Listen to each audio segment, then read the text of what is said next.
Il-Prim Ministru mexxej Laburista Robert Abela huwa fdat kważi 5 darbiet aktar mill-kap nazzjonalista Adrian Delija. Dan żvelaħ sondaġġ tal-Malta Today fejn fil-ħarġa tal-ħadd il-kap nazzjonalista kiseb l-ar klassifikazzjoni ta' fiduċja li qatt kiseb kemm ilu fil-politika. Fil-fatt, f'dan l-istħarriġ xjentifiku Robert Abela kiseb 62.5% tal-fiduċja tal-Maltin u Għawċin, filwaqt li Adrian Delija kiseb il-fiduċja ta' 13.5% biss, distak ta' 49 punt. Abela kiseb ukoll il-fiduċja ta' 22.5% ta' dawk li vvotaw lil Partit Nazzjonalista fl-elezzjoni tal-2017, 10% inqas minn kemm Delija kiseb min nies tiegħu.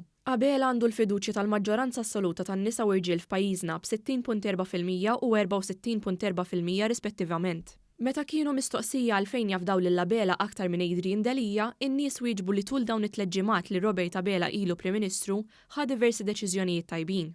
Abela kiseb ukoll il-fiduċja tal-maġġoranza tal-votanti f'Għawdex kif ukoll f'kull parti ta' Malta, inkluż distretti li fil-passat kienu jafdaw aktar lil Partit Nazzjonalista. Fost l-istudenti, il-Prim Ministru wkoll kiseb aktar fiduċja minn Adrian Delija. Fil-fatt, filwaqt li Delija għandu l-fiduċja ta' 9.4% taż-żgħażagħ ta' bejn 18 u 35 sena, Abela kiseb il-fiduċja ta' 64.6%, differenza ta' 55.2%. Kif ġara f'kull kategorija ta' età, il-Prim Ministru Robert Abela kiseb il-fiduċja wkoll tal-maġġoranza assoluta tal-pensjonanti, b'distak ta' kważi 38% minn ma' Adrian Delija. Il-Malta Today staqsaw wkoll dwar lill-lim partit kienu lesti jivvutaw kieku kellha ssir elezzjoni għada.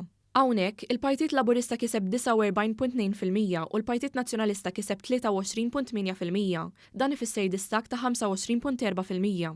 Wara l-avvenimenti li seħħew fl-aħħar xhur, il-Partit Laburista qal li l-Prim Ministru Abela ħareġ aktar b'saħħtu tant li żied il-fiduċja b'8%. L-istħarriġ innotaw ukoll li minn Deċembru l-hawn il-Partit Nazzjonalista naqqas 6% ta' dawn li kienu lesti jafdawh bil-vot.